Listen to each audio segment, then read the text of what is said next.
Sweeney here, and welcome to the Friday Reload number 27. What we aim to do is get you caught up on what you might have missed in the week with the Friday Reload. We, and by we I mean myself, I hand curate the best posts, news, and videos of the week. And this is for the week of November 7th, 2014. A lot of interesting things this week. I think it's a little bit different than our usual mix-up, and I hope you guys enjoy it. So let's jump right in here. First, we always start off with the news-related stories. So Instagram, jumped over Apple. So Apple's iAd is making the biggest expansion that it has available in 95 countries. So it's expanding into 70 more countries, and it's been a rapid growth recently for them. Now, they also recently introduced the new pre-roll video and full screen banner ads. They came out in August, and cross-device retargeting was announced this month. The iAd producer tool, which was introduced in September, was launched to make rich media ad creation easier for non-developers. So they're starting to make their push. And I mean, that many, 95 countries, that's a pretty big push. In related news in the ad world, Instagram is now introducing its video ads with 5 major brands. So Disney, Activision, Lacombe, Banana Republic, and CW have signed up to pioneer the 15-second autoplay videos and sponsored posts.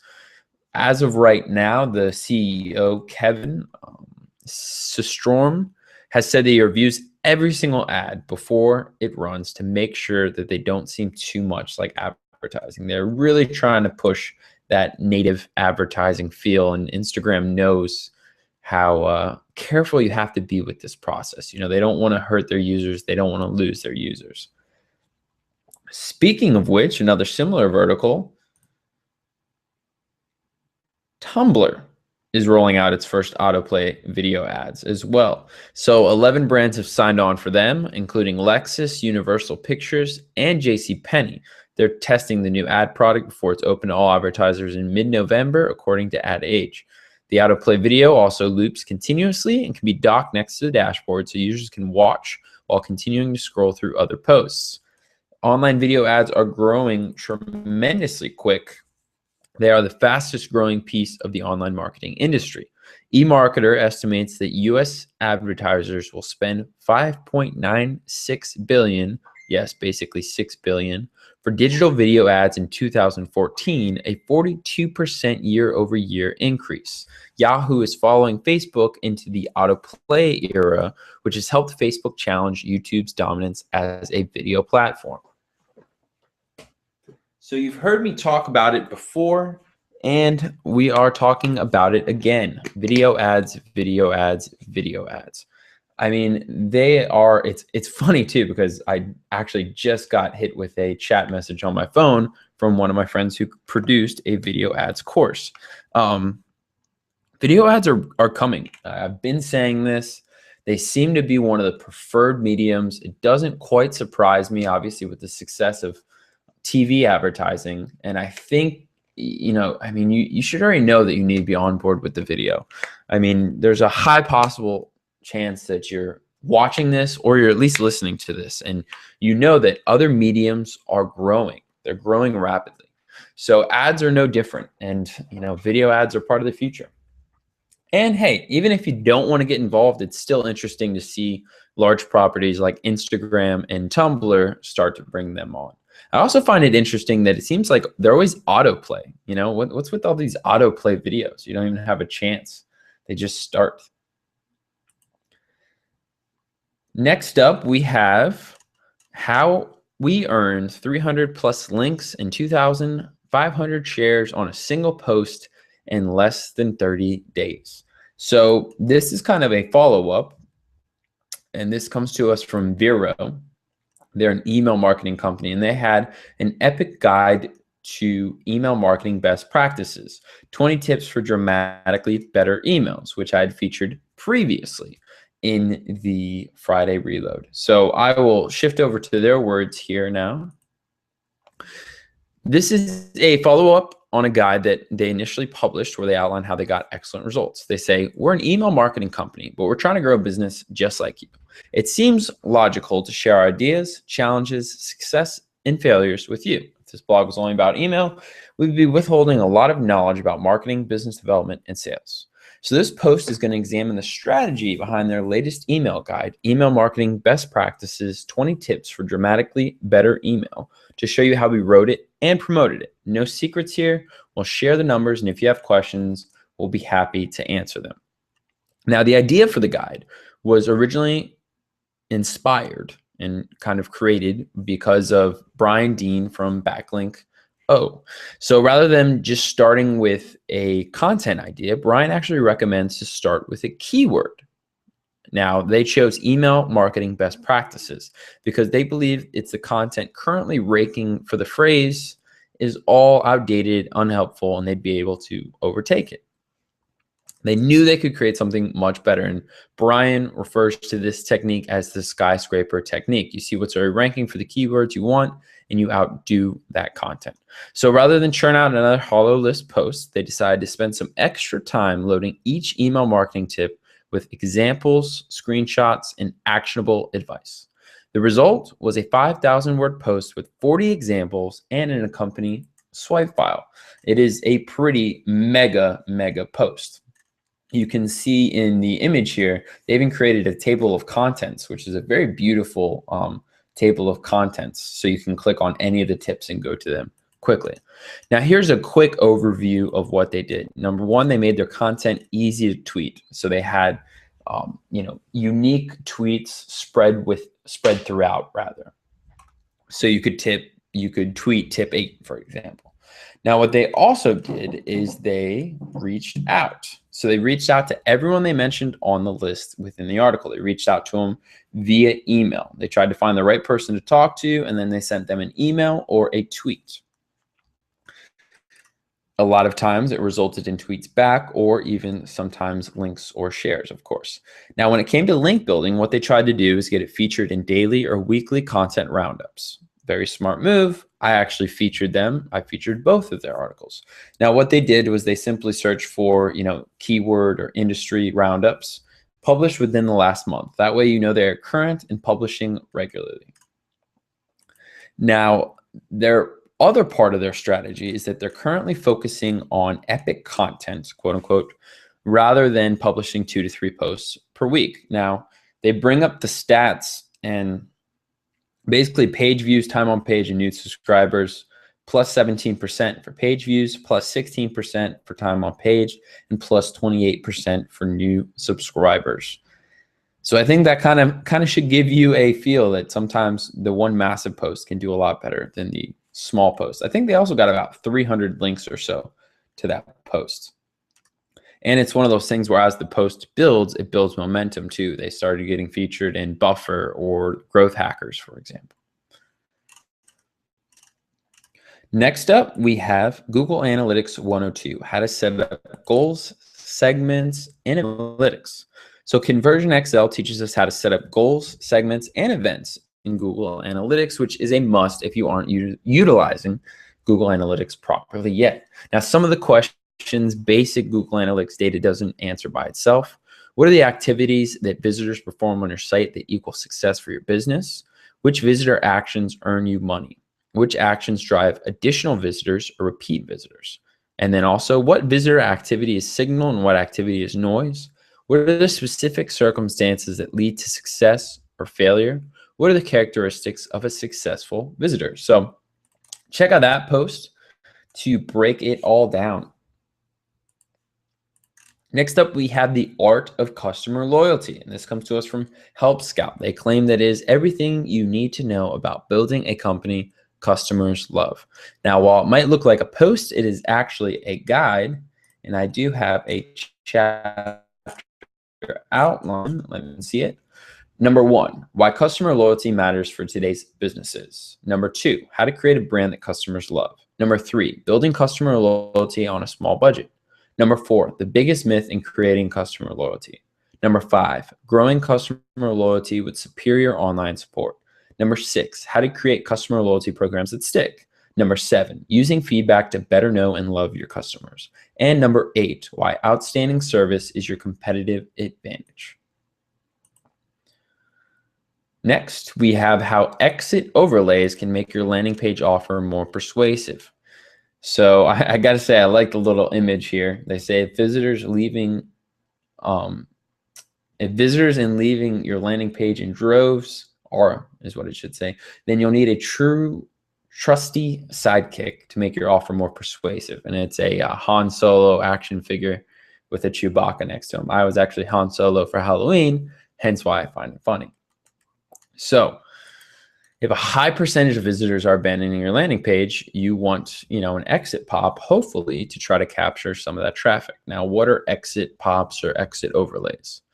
They're light boxes that launch by what's known as exit intent technology. The technology tracks visitors' activities as they navigate your site. When abandoning visitors are detected, an exit overlay is triggered to capture an otherwise lost conversion. Unbounce covers how to use these exit overlays to escalate urgency, counter objections, and provide added value. Now, I know Lead Pages actually does have an exit pop feature. I'm not sure if it's exit intent or if it's just based on, I think it is actually exit intent. I think they have a pop-up feature, but I think they have an exit intent feature. Could be wrong here, but exit overlays, very useful. They can be a little annoying. They can annoy consumers. We have not used them on the Digital Trigger blog yet, but we do use pop-ups, which I hope you guys don't hate too much. I'm sorry, but hey, a man's got to collect some emails. I'm sure you understand. I do think, though, that we're seeing a lot of pop-ups, and I don't know if they're going to become less effective, or I feel like something's going to happen with it. But as of yet, not so much, partially because they're so darn effective at collecting emails and everyone's using them in droves. Next up, we have Brian Harris of Video Fruit, and he has how to come up with good ideas for guest posts. So this is what he considers to be his idea generator. Now, he's been struggling with ideas for creating guest blog posts, but he loves guest blog posts because his most recent 2 generated over 1,000 new email subscribers to his site. So he says, whether you're a guest posting pro or you've never written one in your life, use this to come up with killer ideas for your next article. By the way, why should you guest post? Because of what I just said. You can get a ton of email subscribers if you do it right. And a lot of times you're better off taking your best content and trying to get it on a high traffic blog rather than publishing it on your own blog. Now, it does depend on your strategy. And this is, I would say, debated a little bit, because if you have a great piece of content, why not put it on your blog? But you need the content promotion wheels churning. If you're not as good on the content promotion side, you're not good at getting natural organic traffic, reaching out to influencers, or paying for it, then that blog post is not going to be seen by many people. Whereas if you take a post like that, you put it on a large blog, you're going to get a lot of people that see it. And as long as you set it up properly, you should be able to still get email opt-ins. So his idea generator. The next time you go to write a guest post, ask yourself this question. If I were speaking at a conference and they were hosting, if I were speaking at a conference they were hosting, what would my speech be about? So if you were speaking at a conference that the guest blogger or that the blogging host was hosting, what would your speech be about? So if the person whose site you are writing for were hosting a conference and you're invited to speak to the audience, what would your speech be about? Asking this question helps remove writing from the equation and forces you to focus on the audience that you're speaking to, which is a good point. It's what do I know? What does their audience know? And where can I meet this and mesh this in the middle?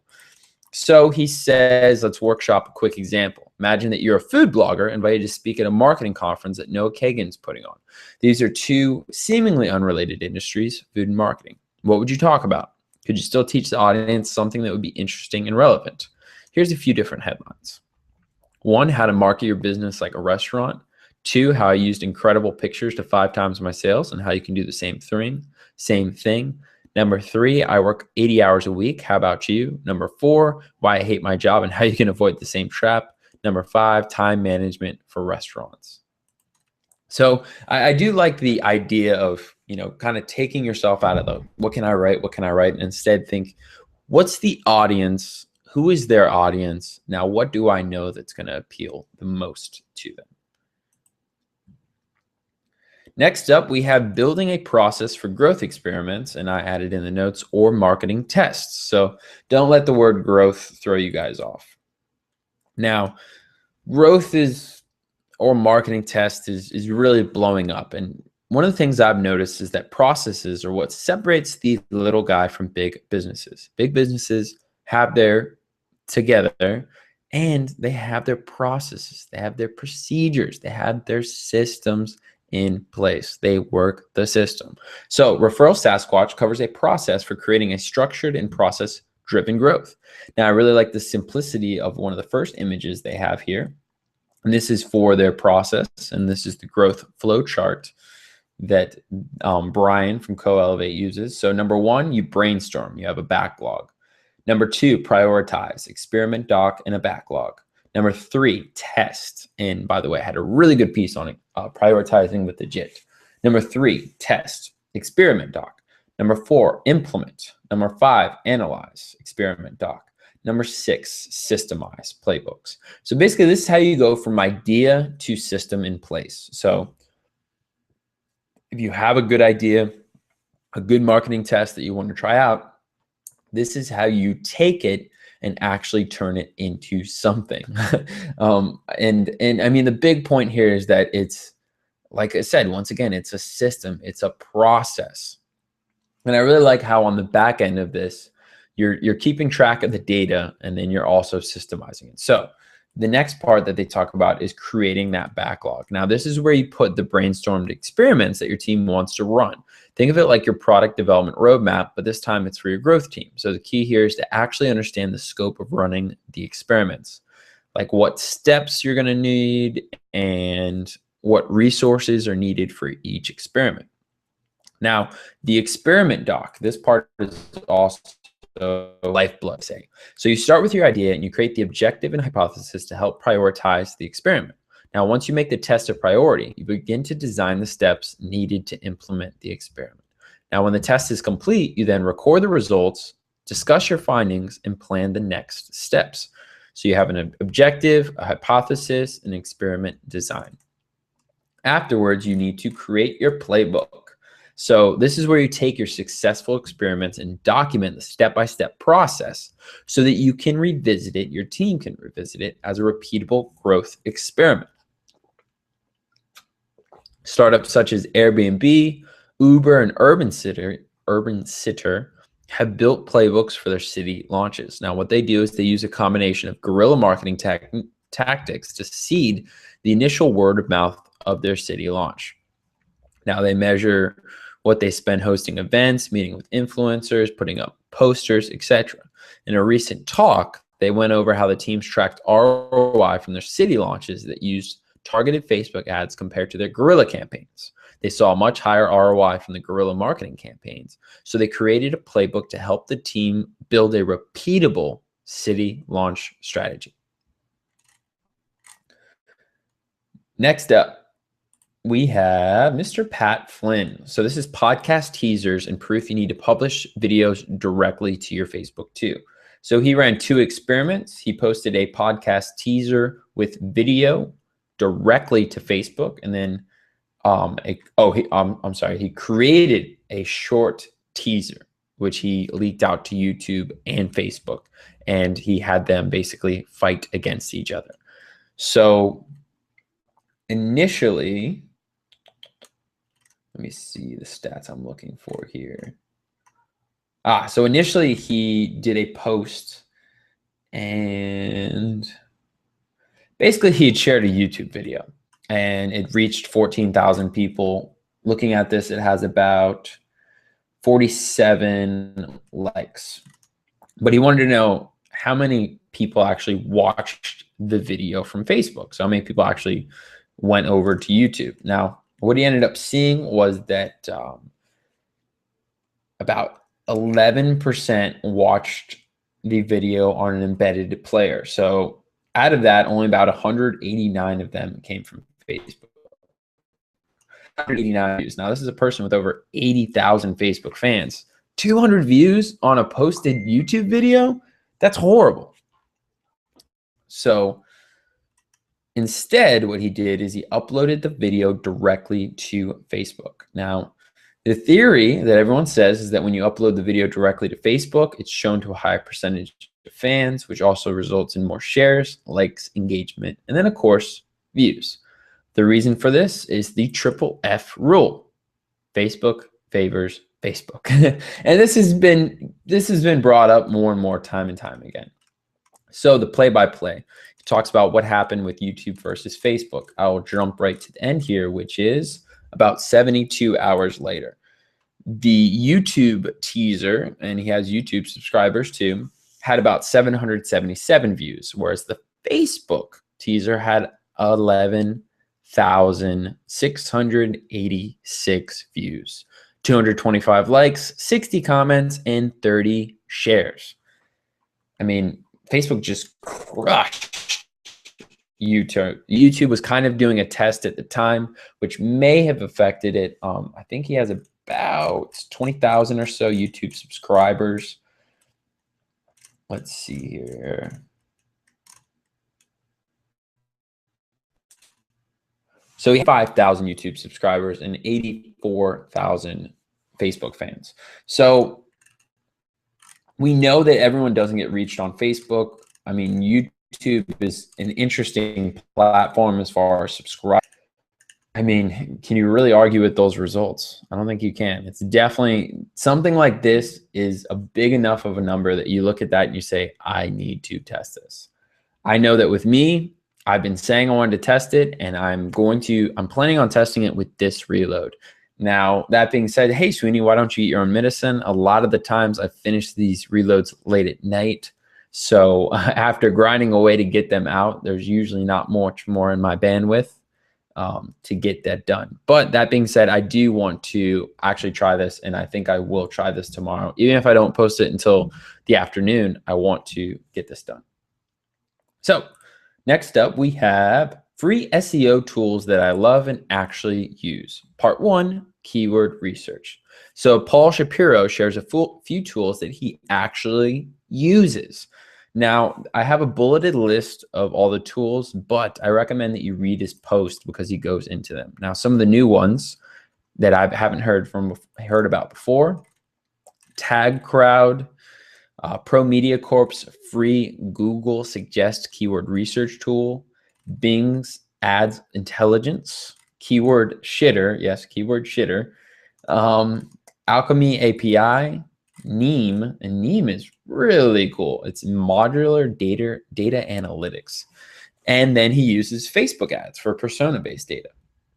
Now, as a bonus, we also have 37 awesome tools to get the most from your SEO campaigns. This was on Search Engine Land and by a columnist. And these are just 37 tools that he likes in general. So we have analysis-based tools. We have link prospecting, getting links, performance measurements.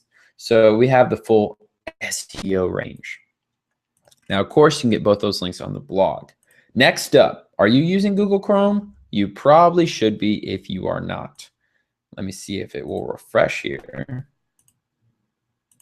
So I had the extension opened up. Ooh. So basically, let me just scroll to my photo here for you guys. Google Chrome released a Google Chrome extension, and it is the bookmark manager for Google Chrome. Now, personally, I prefer Evernote, but my old Chrome used to be loaded with bookmarks. That is until I accidentally logged out somehow and crashed it and lost all my bookmarks, probably for the better.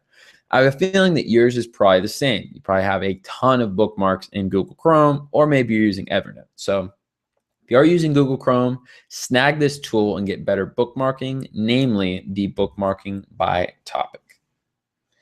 Now, we also have the new app for Mac, and this is current. So they consider themselves the missing Facebook app for Mac. Now, it's built for Mac. It helps you keep in touch and do messaging easier. Plus, it's a better experience for exploring photos and videos in a way that's just not possible within the browser. So if you're a marketer, there's a chance that you are on Facebook more often than you like to be. Now, whether it's for group management or, you're always messaging other people, networking, which, I do sometimes. I've met a lot of cool people that way. This is a good way to do it. I mean, it really does look beautiful too, I gotta say. Next up, have you ever handed out a business card? I personally haven't. Me being from a younger generation, I've never really been hip to bothering to getting business cards created. Now, in my youth, I was always kind of doing different things too, so I never really had something stable enough that I was like, hey, I can put this on a card. But even now, with more stable gigs and what I'm doing now with Digital Triggers, I still haven't ever really felt the urge to, man, I need a business card. The mentors and other people that hang around that are more successful, they typically don't have cards, but it is something that has come up more and more. So this is something that's cool. This is intro from aboutme.com. And they say it's the easiest way to share your digital business card. So it's basically an app. And one of the cool things that you can do is you can toggle what kind of information you want to give out. For example, you can give out your email, or you can give out your email on your phone. And basically you just use the app, and I'm pretty sure, let me scroll down here. I'm pretty sure it makes it really easy for you to,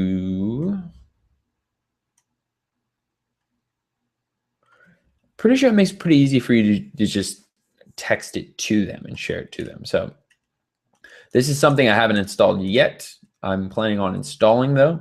I will even bookmark it in front of you guys. I mean, easy digital business cards. You gotta love it. Next up, this one's going to be a little weird. So we have the scientific 7-minute workout. Now, New York Times ran a piece, and it was on the 7-minute workout, which you may have heard about. And it was actually based on this journal piece, High Intensity Circuit Training Using Body Weight, Maximum Results with Minimal Investment. Now, what it is it's 12 exercises that you can complete in 7 minutes that's supposed to give you the benefits of working out, all based on science. Now, why am I mentioning this? Most entrepreneurs, we work behind a desk more often than we probably like. Some of us even work from home, so we probably don't even get enough fresh air. Everybody should be working out, though, at least a few times per week. I think the 7-minute workout is a good intro, a lead magnet, a tripwire, so to speak, of working out. I would say, if you haven't worked out at all, if you're not working out currently, this is a good thing that you can do daily to get you back on the habit. Now, the 7 minutes is not going to turn you into a ripped machine, but it will be enough to probably help you start creating some other healthier habits.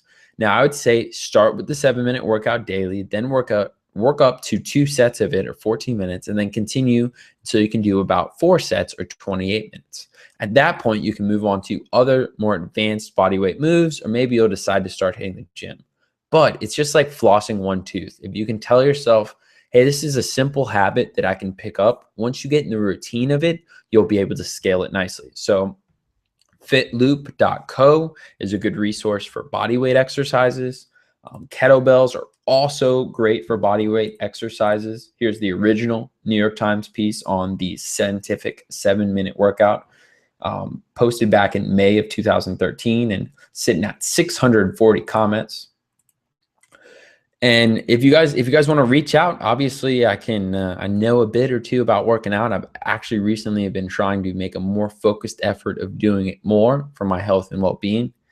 And there's also a few great comments on it from Hacker News. So someone said, science is that if you work out all major groups of muscles with maximum intensity, you can use up all of the stored ATP energy and trigger anaerobic energy delivery mechanism, which builds up lactic acid. If you do this for all major muscle groups, and you get significantly raised metabolism throughout the day as your body deals with replenishing ATP, cleaning up lactic acid and repairing small amount of muscle micro tears. Someone else said, to anybody else who's trying to get back in shape, I can't recommend nerdfitness.com enough. I used it to get back in shape 2 or 3 years ago. It's very approachable, even with no real fitness knowledge, and they are not affiliated. Bottom line, they said, is fix your diet, whatever works for you. For them, it was getting rid of carbs. Next, make time for this and build up the routine. He gets most of his workouts done in under 35 minutes, all included, and he does it at least 3 times a week. And then lastly, you don't need a gym. You can get dumbbells for cheap, but even without it, there's a lot you can do. And he says he hasn't lifted anything in a year, doing mostly body weight exercises. So feel free to comment on the blog. If you want some help with that, I'd love to chat with any of the readers and listeners and help you guys get healthier. Next up, how to get the mind healthier. So get your book summary on is this section. And here's a cool site called Block Shelf. It's quotes, lessons, and videos for entrepreneurs and startups, aka reading made easy. Now, it has some of the more recent popular books here. As you can see, Mastery, Rich Dad, Poor Dad, 4-Hour Workweek, 22 Laws of Marketing, Steal Like an Artist, a lot of the recent books. And I think I'm actually probably going to go through every single one of these, even though I've read some of these before. And what it does, as you can see here, as I click on a book, is it summarizes it. It takes, I think it does it by chapter, and it basically summarizes it. And then there's also a video at the end. So that's an hour video, man. That's a lot from book summary to hour video. But the point is, you can kind of get the tidbits from some of these books quickly. Now, in this day and age, I know I have so many books to read. It's actually an interesting thought. What if I just read book summaries to figure out what the next book that I want to read is? I don't think you can get everything that you want out of a book simply from a book summary, but it's not a bad way to get the gist of a book and go, okay, I could probably benefit from really going deeper into this.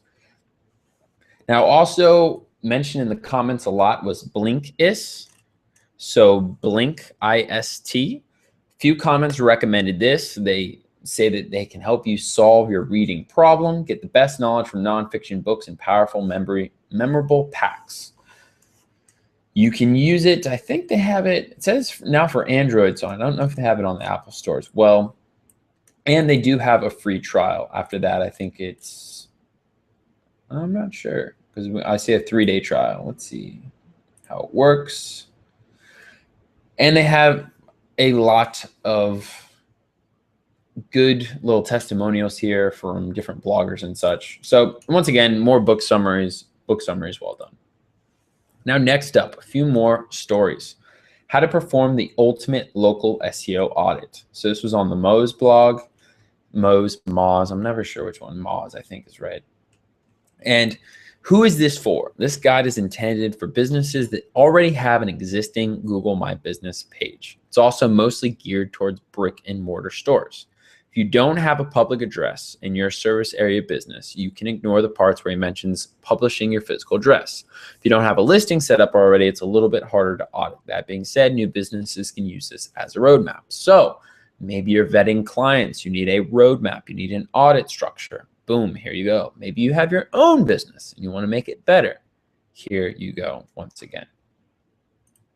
Next up, how to use Pinterest for videos, slide shares, and podcasts. I say this every time I talk about Pinterest. If you have a female audience, Pinterest is a must. I would guess that my demographic for this podcast is mostly male, probably 80%, maybe more. So obviously my focus on Pinterest is not quite there. But if you are in a business and the female audience is there, Pinterest is a must. Next up, 11 mind tricks e-commerce marketers use to make you buy. Now, I could have sworn when I opened this it had a different headline before. So I wonder if they're testing their headlines or not. So I could see this working well for digital products as well. These are a few different things that you want to make sure to have on your checkout pages and such to give that sense of urgency, loss aversion, risk aversion, and abandonment issues. You want to address all of these. And then also lastly, assurance. Next up, we have good guy John Loomer, and he talks about daily unique reach. You can limit frequency of Facebook ads to once per day. So you can reach your fans 4 times per day. I'm pretty sure with the same ad, and non-fans 2 times every day in the newsfeed. There is no cap for the right-hand side. Using daily unique reach, you can limit the time that you reach them to only once per day. Now, what's interesting about this is usually this is the kind of thing that would be just a function, whereas they have it in their optimization and pricing. So when you select this option, and now why would you want it once per day? Well, it's usually worth it for it's usually better that way. Let's just put it that way. Ad frequency is a big deal. Anyways, what you're looking to say that you're bidding for is the amount reaching 1,000 people is worth for you. Now, this is an exact bid, but Facebook uses it as a guide for determining whether or not to share your ad. What should you enter here? John says, good question. He considers an average OCM, optimized cost per 1,000, to be about $5, but regular CPM is often much less. So feel free to split test and see what works. Now, the other problem is because you're optimizing for this daily unique reach, you're not optimizing for clicks to website or clicks or impressions. You're not optimizing for a goal. Instead, you're optimizing for this other side. So this is the kind of thing where you're in more of a straight media buy space, and your ad's converting well, the target audience, you have all that narrowed down now, and then you'd probably switch to the daily unique reach. Now, time for our honorable mentions. Let me scroll down here. Now, honorable mentions are other good stories made to fix, so I don't think they're worth going over in the main, but they are worth tossing a bone to in case it piques your interests, or we just didn't have time. So, 15 pre-launch growth hacking strategies for startups. How to track shopping cart abandonment in Google Analytics. How do you use psychology to build social media campaigns that resonate? I actually went through this a decent amount. It's a pretty solid post. If you're looking for a social media plan, social media campaign, this is one worth reading. Then A/B testing for beginners, 70 resources to get you started from QuickSprout. Walmart is bringing product search to the in-store experience, pretty interesting. And recharge your remarketing with 5 tips for Q4. Now that will be all. This is the 27th Friday Reload, which puts us over the hump. We've had over half a year worth of Friday Reloads. I hope you guys have enjoyed them with us. If this is your first one, hey, I hope that you stick around for a lot more. As always, feel free to leave a comment right here or reach out to me on Twitter @DigTrig. Let me know your comments, what you'd like to see more of in the free Friday Reload, what you think maybe I'm not covering, or what you think I covered too much. Any feedback is always appreciated. So thanks again for listening, and I will see you next Tuesday.